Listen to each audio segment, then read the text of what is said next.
सिरसा आपके लिए क्या है? यहाँ के लोग, यहाँ के जो मुद्दे हैं आपके लिए कितने महत्वपूर्ण हैं? आज आप देख लेना, हमारे साथ चल रहे हैं, आपको पता चल जाएगा कि एक तरफा माहौल भारतीय जनता पार्टी का है। सिरसा केंद्र की सरकार में मोदी जी के हाथ मजबूत करते हुए बहुत बड़े मार्जिन के साथ अपनी हिस्सेदारी भागीदारी सुनिश्चित करेगा और 4 जून को 400 पार होंगी। कोई भी व्यक्ति, कोई भी गांव, कोई भी इलाका ये नहीं चाहता कि उसके यहाँ गुंडा एलिमेंट्स वहाँ पर पनपे हैं। मैं तो किसान मजदूर फौजी परिवार से हूँ और पूरे देश को हम अपना घर मानते हैं। हर व्यक्ति हमारा भाई है, बुजुर्ग हमारे पिता समान है।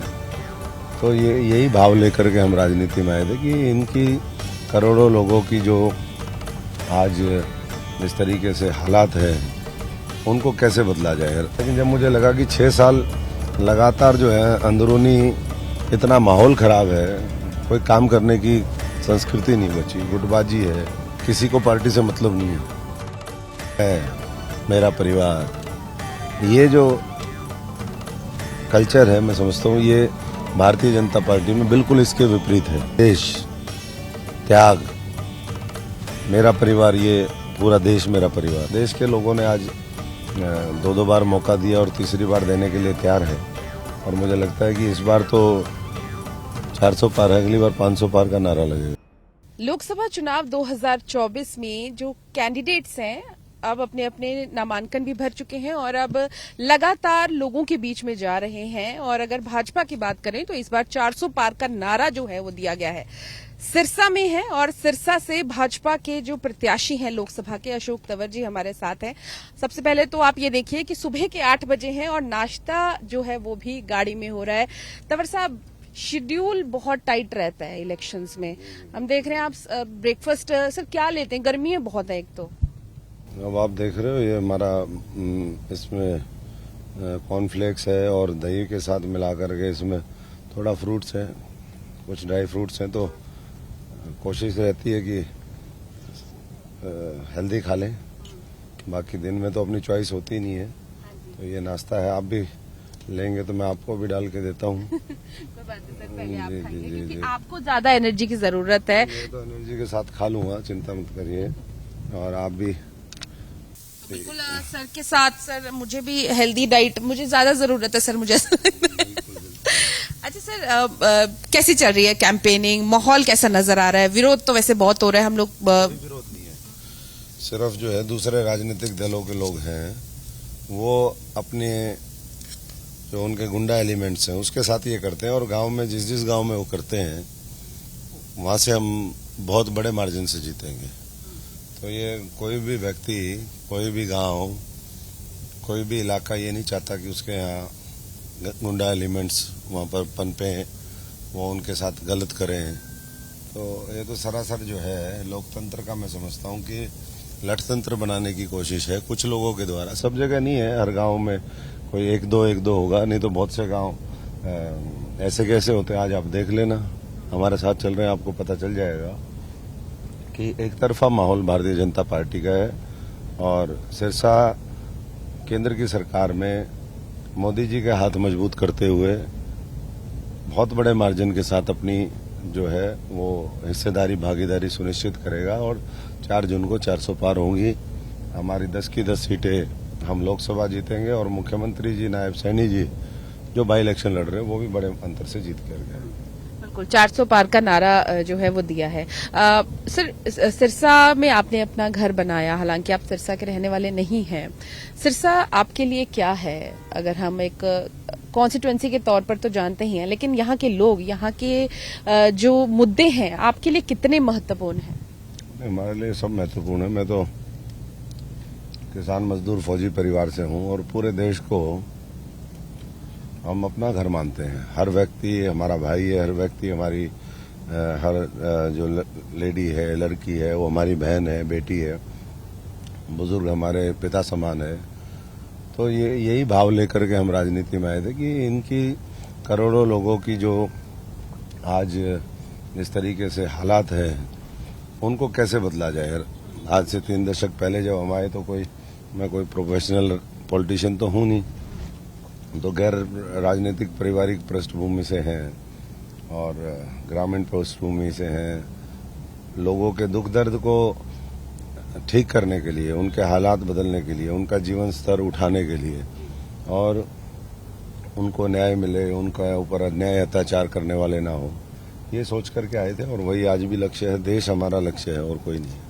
देश सबसे पहले, ये बीजेपी के बहुत लीडर्स कहते भी हैं। सर, जिस तरीके से हम लोग इस बार हरियाणा में देख रहे हैं कि 10 लोकसभा सीटें हैं, बहुत सारे पार्टियों ने अपने अपने कैंडिडेट्स उतारे हैं, क्या आपको अभी तक समीकरण समझ आ रहे हैं? क्या एंटी इनकम्बेंसी नजर आ रही है कहीं पर?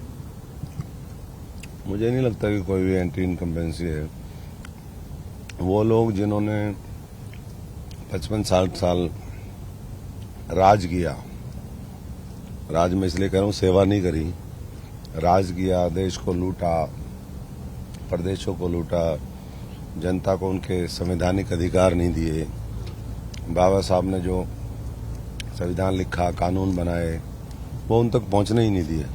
आज बाबा साहब की दुहाई दे रहे हैं, आज कह रहे हैं कि संविधान खतरे में है। खतरे में तो वो हैं, 2 बार रिजेक्ट हो चुके, तीसरी बार की तैयारी है। और मैं समझता हूं कि देश ने संकल्प ले लिया है 140 करोड़ लोगों ने कि हमें आने वाले समय में एक मजबूत विकसित भारत बनाना है, अर्थव्यवस्था को तीसरी बड़ी दुनिया की अर्थव्यवस्था बनाना है, तभी इस देश का उद्धार होगा। 140 करोड़ लोग, अन्यथा मैं समझता हूं कि ऐसे ही जैसे पहले दरिद्रता में रहे वैसे ही दरिद्रता में रहेंगे। तो आज पिछले 10 वर्षों में उसी के ऊपर काम हुआ है। किसानों के खातों में सीधा पैसा जाने लग गया। पूरे भारतवर्ष में सबसे ज्यादा अगर किसानों के खाते में सीधा पैसा गया है तो सिरसा पार्लियामेंट है। 4.5 से 5 हजार करोड़ रुपया किसान सम्मान निधि, हमारा फसल बीमा योजना का मुआवजा, तो ये अभूतपूर्व कार्य है। उस समय जो होता था पूरे आज लाखों करोड़ रुपया इन मदों में वो सरकार ने देने का, उस समय 1100 करोड़ रुपए का एक बार बिजली का बिल माफ किया और उसी को गाते रहे पूरा। यहाँ एक कॉन्स्टिट्यूएंसी में वो पूरे हरियाणा का था। तो आप समझ सकते हैं ऐसे गरीब कल्याण की योजनाएं चलाई। आज इसीलिए मैं समझता हूं कि जो विपक्ष है उसको समझ में नहीं आ रहा, न नेतृत्व में मुकाबला है, न विचारधारा में मुकाबला है, न मेहनत करने में मुकाबला है, न अनुशासन में मुकाबला है, न समर्पण और त्याग में मुकाबला है। कोई मुकाबला, न योजनाओं में मुकाबला, कोई मुकाबला नहीं है। इसलिए वो सोचते हैं कि भाई कैसे हम, वो लास्ट डेस्परेट अटेम्प्ट है। ये थोड़े दिन बाद जो है ऐसा होगा, वो विपक्ष संयुक्त रूप से, और जो उसमें एक दल है जो कहने को तो सबसे पुराना है लेकिन अब बहुत छोटा दल है पार्लियामेंट में, उसकी उपस्थिति कितनी है ये आप सब जानते हैं। तो वो लोग क्या करेंगे, एक थी कांग्रेस, और कांग्रेस के जैसे हम मुगल साम्राज्य के पतन के कारण 10वीं में 12वीं में जो भी हमारा सब्जेक्ट रहा हो तो उसमें पढ़ते थे, वैसे ही होगा कि उनके पतन के कारण बताइए। ऐसे सवाल थोड़े दिन में आने शुरू हो जाएंगे। अगली जो जनरेशन है, विकसित भारत की जो जनरेशन होगी, वो ये पढ़ा करेगी।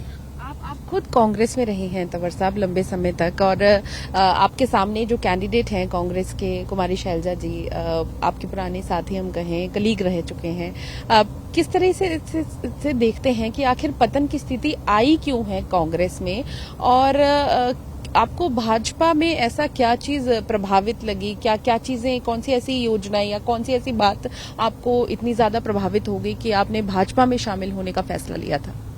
प्रभावित तो लंबे समय से, अब मुझे 3 दशक से ज्यादा हो गया, तो लगातार हम देखते थे।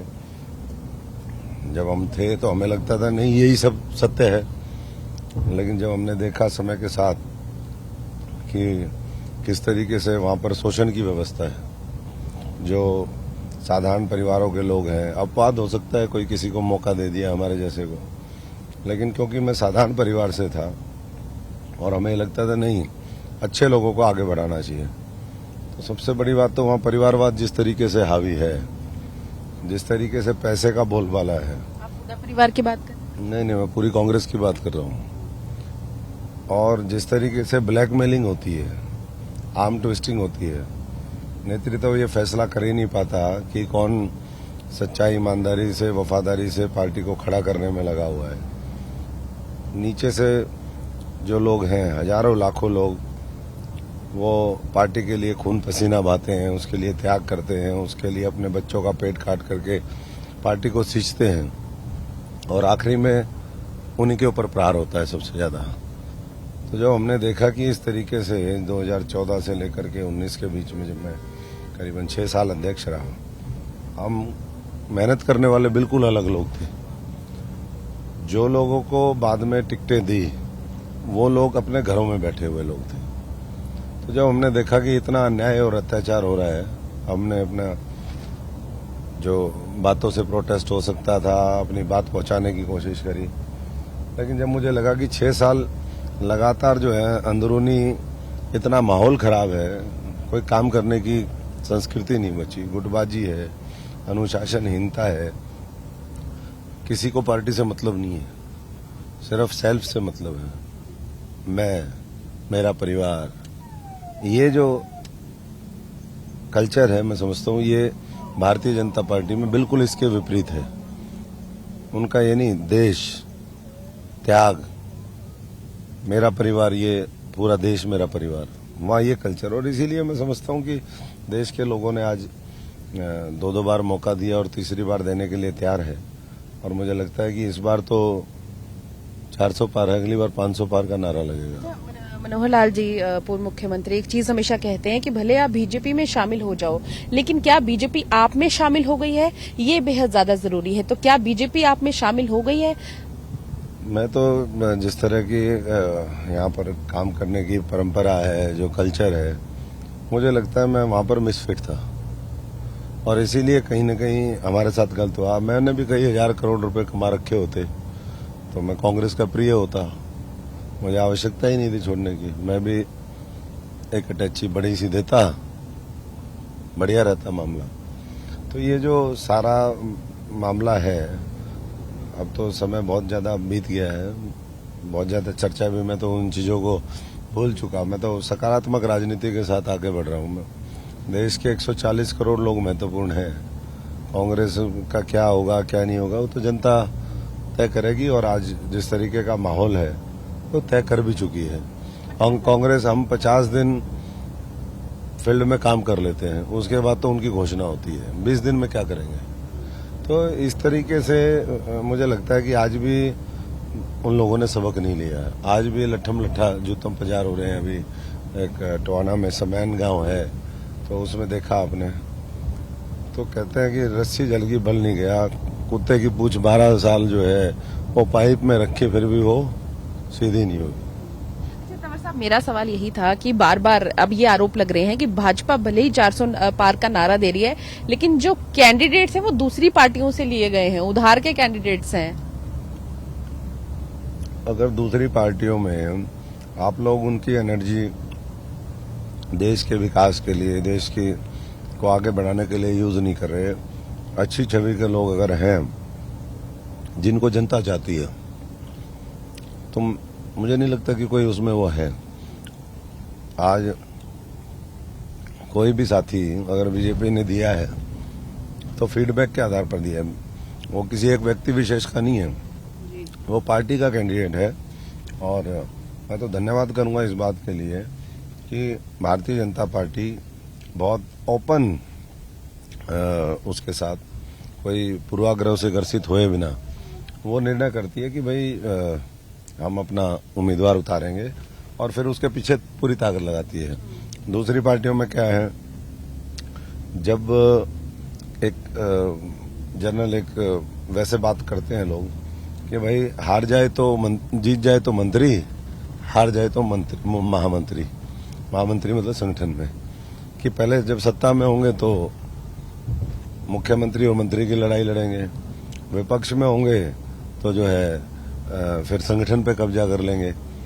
तो ये परंपरा उनकी है, और इसलिए जो है लोग देखते हैं इस बात को कि भाई ऐसे लोगों के साथ बहुत ज्यादा वो नहीं है। और मुझे लगता है कि ज्यादा हम उनकी चर्चा ना करें। अच्छा, आम आदमी पार्टी की बात करते हैं। आप आम आदमी पार्टी में भी शामिल हुए। करप्शन फ्री मूवमेंट से बाहर आई थी पार्टी। बहुत लोगों को बहुत आस थी कि अलग पार्टी है, आम लोगों की पार्टी है, साधारण पार्टी है। आप उसमें गए भी, बहुत सारे लोग गए और बहुत सारे लोग अलग भी हो गए। चाहे हम डॉक्टर कुमार विश्वास की बात करें, पंजाब से भी कुछ लोग जो जुड़े पहले आम आदमी पार्टी के साथ और बाद में अलग हो गए, क्योंकि कहा गया कि जो कहकर गए थे वो चीजें वहां मिली नहीं। आपके साथ किस तरह का अनुभव रहा आपका उस पार्टी में? देखिए, कहते हैं कई बार नाम बड़ा और दर्शन छोटे, और काम उससे भी खोटे। तो वही हुआ। लोग मैं तो बहुत पहले से जानता हूँ, जब मैं ऑल इंडिया प्रेसिडेंट था यूथ कांग्रेस का, तब से मैं जानता हूँ। और लोग जब पूछते थे तो लोग बहुत तरह की बातें करते थे, लेकिन कई बार भाग्य ऊपर वाला आपको दिखाता है, कहीं आपको देखना होता है सिस्टम, वो उन्होंने दिखाया। और जब बहुत से लोगों ने मुझे कहा कि भाई हमें वहां चलना चाहिए, मैंने मना किया, क्योंकि मेरे पास पुराना फीडबैक भी था। लेकिन कई बार साथी होते हैं, उनका प्रेशर होता है।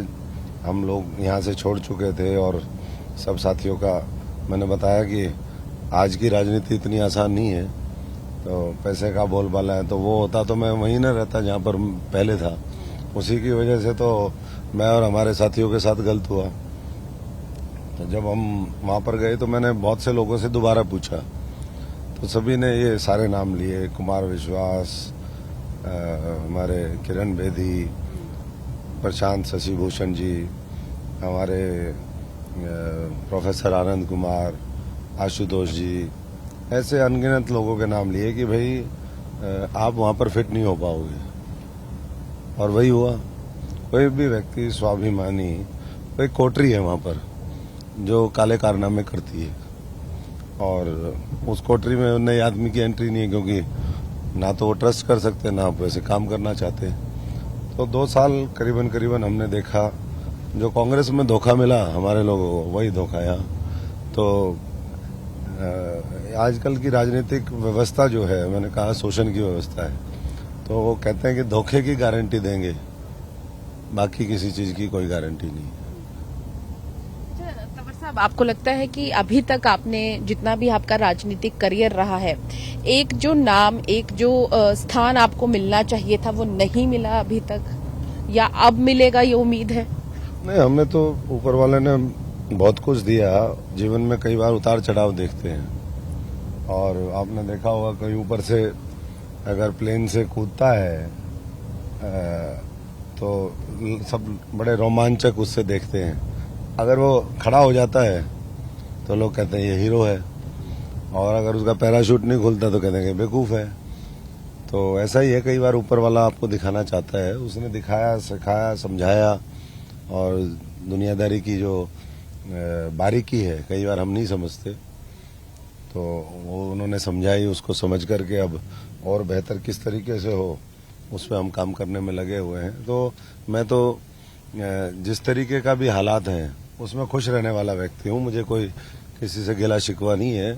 ये तो आप पूछ रहे हैं तो मैं बता रहा हूँ। अन्यथा मैं उस चैप्टर को, उसको भी मैं सकारात्मक दृष्टिकोण से देखता हूँ कि जो हुआ अच्छा हुआ, जो होगा अच्छा होगा।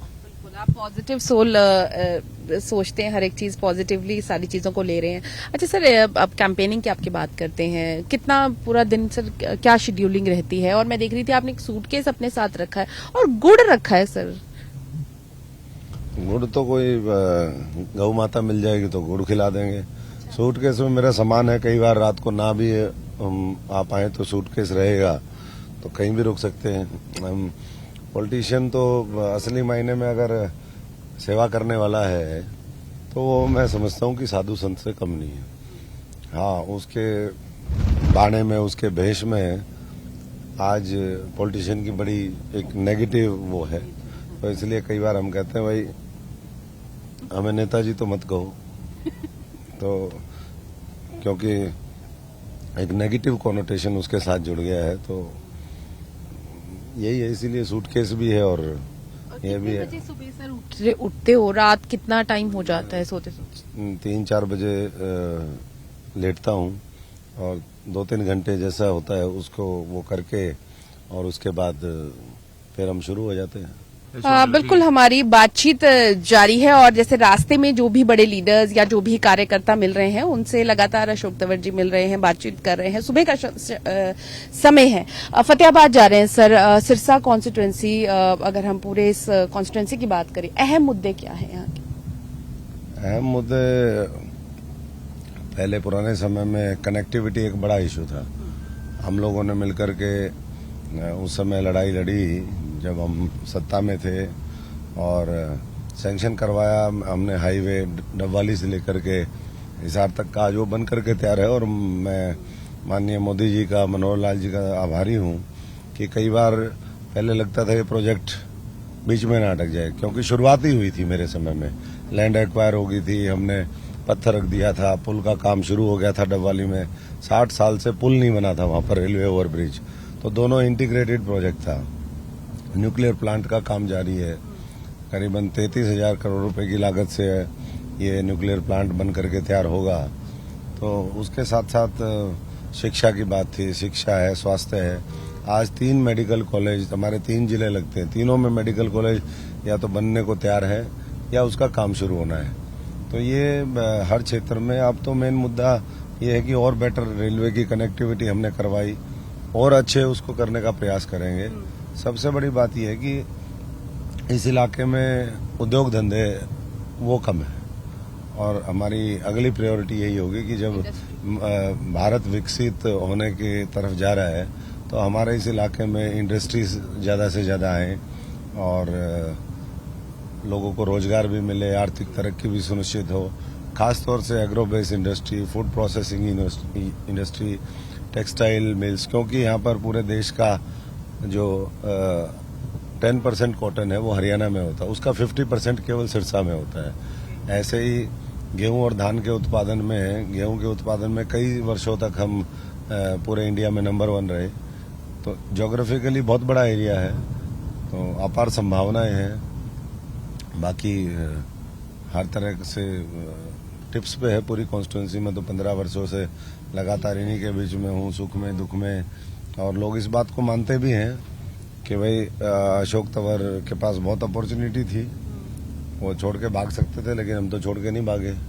हम तो मजबूती से उन्हीं के बीच में रहे और हार में न जीत में, किंचित नहीं भयभीत में। तो वो जो हमारा कर्तव्य पथ वाला है मामला, तो कर्तव्य पथ पर बढ़ते रहे, चलते रहे, सबका आशीर्वाद मिला। और मैं तो ये मानता हूँ कि जब हारे तब उससे हमने सीखा, लोगों का दिल जीता। आज हर गांव में उसी तरीके से आपात जन समर्थन इसीलिए मिल रहा है कुछ, क्योंकि एक तरफ मोदी जी के 10 साल के काम है, राम मंदिर का 550 साल पुराना मुद्दा, उसका समाधान हो गया, धारा 370 खत्म कर दी, महिलाओं के लिए लोकसभा विधानसभाओं में आरक्षण ले आए 33%, 3 तलाक खत्म हो गए, नागरिकता कानून में संशोधन करके जो लोग सिख भाई थे, हिंदू भाई थे, विदेशों में अफगानिस्तान, पाकिस्तान में प्रताड़ित किए जाते थे धर्म के आधार पर, उनको नागरिकता देने का प्रावधान, यहाँ बहुत लोगों को सिरसा में अभी नागरिकता मिली है जी। साथ साथ करतारपुर कॉरिडोर साहब जो एक साजिश के माध्यम से उस समय की सरकारों ने, जब बंटवारा हो रहा था, पाकिस्तान को दे दिया। तो करतारपुर कॉरिडोर साहब, बाबा नानक की धरती जो बिल्कुल बॉर्डर पे है, थोड़ा सा आगे बढ़ जाते तो वो हमारे देश में हो जाती।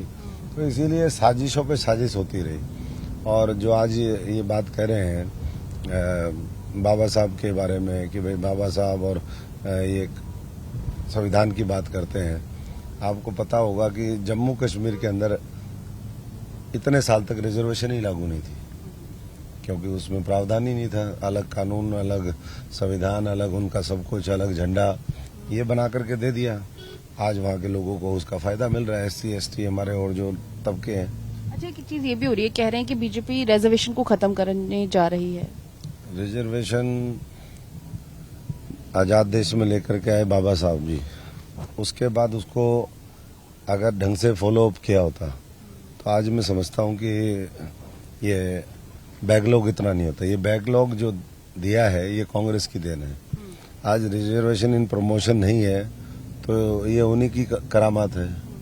और यही लोग कांग्रेस के बहुत से लोग उसमें साजिश में शामिल रहे।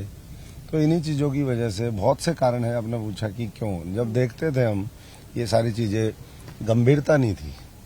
जो लोग पार्टी चलाने वाले लोग हैं, अगर उनमें गंभीरता होती तो आज ये गरीब समाज, किसान, मजदूर वर्ग, हमारा मध्यम वर्ग, ये और मजबूती से खड़ा होता साथ में। अच्छा सर, सिरसा चौटालों का गढ़ कहा जाता है शुरू से ही, तो ऐसे में जेजेपी और इनेलो के बीच जब इनेलो से अलग बन के जेजेपी पार्टी बनी, किस तरह से सर अब उन पार्टीज का आप भविष्य या कहिए या फिर अभी के जो उनके हालात है वो देखते हैं?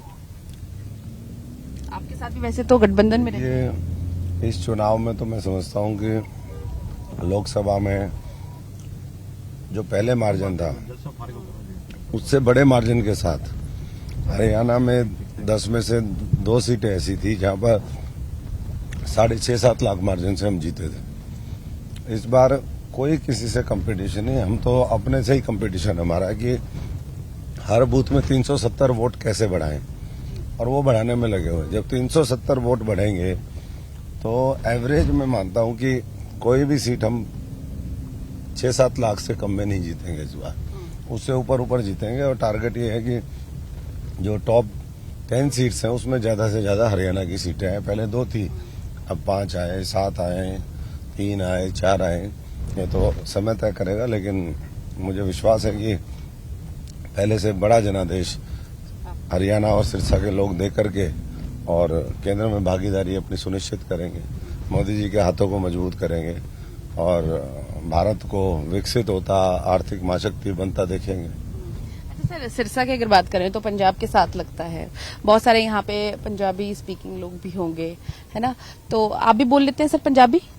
वो हो समझ तो 95% और 100% के बीच में लेते हैं, लेकिन बॉर्डर का इलाका है तो मैं समझता हूँ कि सारे साथियों से यहाँ एक बड़े मिक्स कल्चर है सिरसा में। वो ये नहीं कहते कि पंजाब में बिजली 600 यूनिट फ्री है, हरियाणा में क्यों नहीं है? कोई वो मुद्दा ही नहीं, उनको पता है कि एक जगह से ये निकाल करके और दूसरी जगह देते हैं, कौन सा अपने घर से देते हैं वो, और किसी को लूट करके और किसी को। बाकी मोदी जी ने कहा है आगे हम सबको नई योजना आएगी और सबको जो है देश में जो गरीब लोग हैं उनको मुफ्त बिजली मिलेगी। तो कोई बहुत वो नहीं है। मैं कह रहा था कि ये जो मिक्स कल्चर है सिरसा की, यहाँ राजस्थान से टच है, बागड़ी कल्चर है, ऊपर पंजाब से टच है तो थोड़ा पंजाबी इन्फ्लुएंस है, रिश्तेदारी है लोगों की, वहाँ व्यापारिक संबंध है, और पाकिस्तान से भी एक बड़ी आबादी यहाँ पर माइग्रेटेड है। उसमें कई कास्ट है, उसमें है हमारे अलग अलग धर्म और मजहब के लोग हैं। तो यूनिक है सिरसा अपने आप में, खान पान से लेकर के यहाँ का रहन सहन, यहाँ की बोल भाषा, तो कुछ हरियाणवी टच भी है और कुछ पाकिस्तान से लेकर के, और ये सारा टच है जो मैं समझता हूँ कि अपने आप में अलग करता है और उसको रिच हमारी यहाँ पर कल्चरल हेरिटेज है इस कॉन्स्टिट्यूएंसी की। सर, सुनीता दुग्गल मैम जो हैं सिरसा के पहले सांसद रहे हैं, उनका किस तरह से सपोर्ट आपको मिल रहा है? नाराजगी थी जब टिकट नहीं मिली थी? भारतीय जनता पार्टी में कोई नाराजगी और उसका सवाल नहीं होता। यहाँ पर पार्टी फैसला कर देती है और जो पार्टी फैसला कर देती है वो फिर मैं समझता हूँ कि सब उसको पालन करते हैं। कोई आज किसी को कोई जिम्मेदारी है, कल कोई किसी को है, यहाँ किसी के नाम से कोई वो नहीं है। व्यक्ति महत्वपूर्ण नहीं है, यहाँ संगठन महत्वपूर्ण है, यहाँ देश महत्वपूर्ण है। और वो जो हमारी टॉप लीडरशिप है, नेतृत्व है, वो किसको कहाँ कब यूटिलाइज करना है वो निर्णय वो लेता है।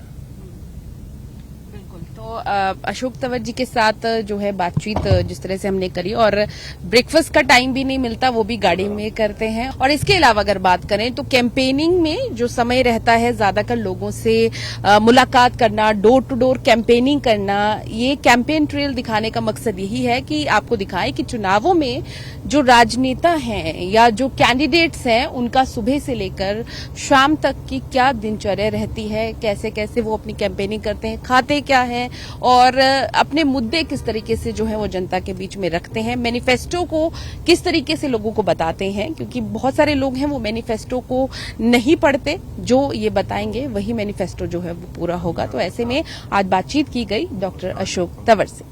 कैमरा पर्सन विकास के साथ पूजा वर्मा, डेली पोस्ट पंजाब, हरियाणा, हिमाचल।